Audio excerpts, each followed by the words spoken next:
à tous, ravi de vous retrouver dans la quotidienne et de 20 pour l'Inter qui a remporté le championnat hier. Après avoir survolé le derby milanais 2-1, titre offert par Marcus Thuram, Cocorico, sous le regard fier de Papa Lilian. Marcus qui nous a posté cette photo avec la légende, il y en a deux, en précisant qu'il parlait des étoiles, oui, 2 dizaines de Scudetti pour les Nerazzurri. Il ne parlait pas d'autre chose, Thuram qui a lancé un live d'ailleurs avec son coéquipier Hakan Çalhanoğlu et le président de l'Inter Steven Zeng. Les deux petits malins ont essayé de lui gratter un cadeau avec un argument infaillible.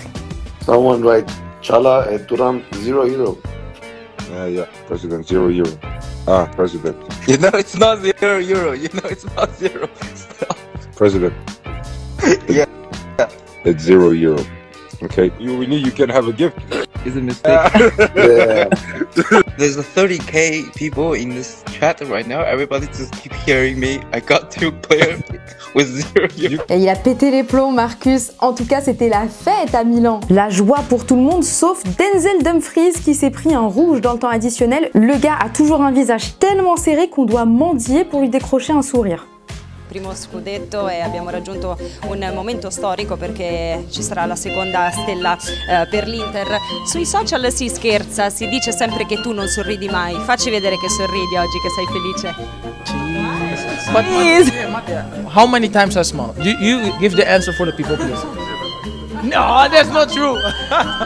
Ils ont peut-être décroché un titre en championnat, mais ils ne seront pas de la partie en demi-finale de la Ligue des Champions, contrairement à Dortmund et au PSG, qui s'affrontent la semaine prochaine. Ce sera sans Sébastien Haller. L'équipe explique que l'international ivoirien devrait manquer 3 semaines de compétition suite à sa blessure à la cheville contractée il y a 10 jours face à Mönchengladbach. Je vous rassure, ça n'enlève rien à la pression de cette double confrontation. Regardez un petit peu les prix pour le match retour au Parc des Princes, entre 350 et 1400 € sur la billetterie. Devant sa télé, c'est aussi bien une demi-finale en fait. En parlant de Coupe d'Europe, l'UEFA n'a pas donné de bonnes nouvelles à Brest. Les Bretons n'ont pas obtenu de dérogation pour recevoir du public dans leurs tribunes tubulaires la saison prochaine. 3 des 4 tribunes sont concernées et jugées non conformes au règlement. La capacité d'accueil de Francis Leblay sera donc limitée à 5000 spectateurs en cas de qualif pour l'Europe. Le club français pourra en outre délocaliser ses rencontres. Un coup de massue pour les 3e de Ligue 1 à qui on souhaite quand même bonne chance. Allez, c'est l'heure du football vrai. Allons en Angleterre chez les U21 où Arsenal se déplaçait sur la pelouse de Blackburn avec Jurrien Timber qui revient des croisés. Le néerlandais nous a servi une pleine lucarne du droit. Il est prêt à revenir avec la bande d'Arteta.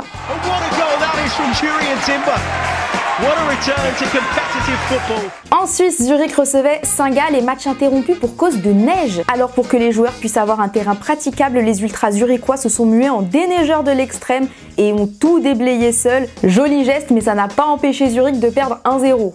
Dommage. Sans transition, hier c'était soir de fête à Madrid avec une remise de prix, celle des Laureus World Awards, qui récompense les sportifs de l'année en Espagne. Usain Bolt était de la partie et l'homme le plus rapide de l'histoire nous a parlé d'un homologue de vitesse, Kylian Mbappé, à qui il lance même un défi, tiens. C'est difficile d'avoir cette qualité. Les gens peuvent penser que c'est facile, mais il a un talent spécial. Mbappé est très rapide avec le ballon. Mais oui, je peux le battre. En attendant de battre ou non Kiki, le Jamaïcain a pris la pause avec Jude Bellingham en reproduisant sa célébration iconique. L'ami Jude qui est devenu le premier footballeur à remporter le prix de la révélation de l'année. En conf, le gars était sonné. Faut dire que ces derniers jours entre Ligue des Champions et Classico, il a pas chômé. It's been a bit of a crazy week really. I'm so tired to be honest, so excuse me if I look a bit. But yeah, it's been a mad few days and yeah, I'm really proud to win this award. Hopefully keep making more memories with Real Madrid and with England in the future and yeah, hopefully I'll be back. Et en revanche, quand on le lance sur le sujet de l'éducation et son rôle de modèle auprès des jeunes, bah là, l'ami Jude, il se mue en politicien, il est fait pour ça. You do have to understand your responsibility to the next generation, to people who are watching. And I think for me it's something that I try and take really seriously. You know, I'm not perfect and I'm going to make mistakes, but you know, I definitely want to try and help people along the way and try and help people and give them the opportunity to get to the place that I've got to, because a lot of other people have given me that chance previously. Et hier, on vous demandait s'il y avait selon vous but sur l'action de Lamine Yamal dans le Classico. Y, toi, t'es sûr que le ballon est entré, mais peut-être restait-il 1 mm dehors. Mohamed, pour toi, c'est difficile à dire et tu blâmes la Liga. elle refuse de payer pour la goal line technologie qui aurait mis un terme au mot scandale. Voilà, Javier Tebas, on te parle. Justement, le Barça accuse le coup après sa défaite face au Real Madrid, mais Xavi ne lâche pas l'affaire. Tellement pas que le Chiringuito nous a lâché une info pour le moins surprenante, coup de théâtre en Catalogne. A mí lo que me cuenta el entorno de Xavi es que desde el día que lo anuncia, desde el 28 de enero, el Barça le insiste, Laporta el primero, para que se lo piense y continúe como entrenador del FC Barcelona. Y a mí lo que me dicen ahora mismo es que Xavi está mucho más cerca de quedarse que de irse. Alors je vous pose la question du jour, que penseriez-vous de voir Xavi rester la saison prochaine sur le banc du Barça? Bonne ou mauvaise idée, vous nous dites tout et demain on sélectionnera 2 commentaires. Avant de se quitter, il y a un petit nouveau dans le Hall of Fame de la Première Ligue qui place au rang de légende les anciennes gloires du championnat. C'est John Terry qui y fait son entrée et l'APL a fait appel à son ancien coach José Mourinho pour lui rendre hommage. Le technicien portugais a dit tout le bien qu'il pensait de son ex-défenseur et forcément, il y avait les émotions quoi. And what can I say? I'm so happy for you and so proud of this achievement. Kisses, mate. Wow. That's quite emotional.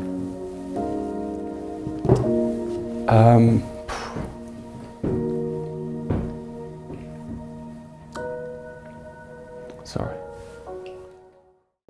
Et voilà, c'est déjà la fin de la quotidienne. On va se retrouver demain, mais d'ici là, on se quitte en très bonne compagnie, celle d'Alexandre Lacazette avec sa story qui est à retrouver sur TF1+. À demain, ciao.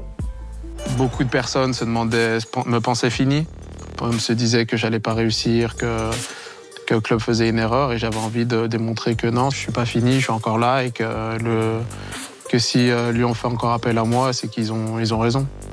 Après 27 buts en Ligue 1 la saison passée, le buteur phare connaît un début d'exercice plus compliqué et voit son statut changer. Un soir de novembre face à Rennes, le capitaine Lacazette est mis sur le banc par Fabio Grosso, mais pas de quoi l'inquiéter selon son ami Jimmy Briand. C'est un leader, un capitaine, et un capitaine il se doit de montrer l'exemple. Il ne pouvait pas non plus bouder ou faire de vagues, et la seule chose qu'il pouvait faire c'était travailler fort pour regagner sa place. C'est le changement de coach finalement qui a fait qu'il a regagné sa place, mais même sans ça à un moment donné, Grosso l'aurait fait jouer. Persévérant, malgré la saison lyonnaise difficile, l'homme aux 18 buts cette année impressionne Pierre Sage. Ce qui me plaît au quotidien, c'est son intelligence. Parce qu'il a une intelligence situationnelle dans le jeu, il a une intelligence situationnelle dans la relation à ses partenaires qui est, selon moi, de très haut niveau. Un joueur peut être dans le doute, être dans un moment difficile, va réussir à lui parler, à changer cette mentalité. Et c'est là où on a besoin de lui et où il est exemplaire. C'était votre programme avec Winamax.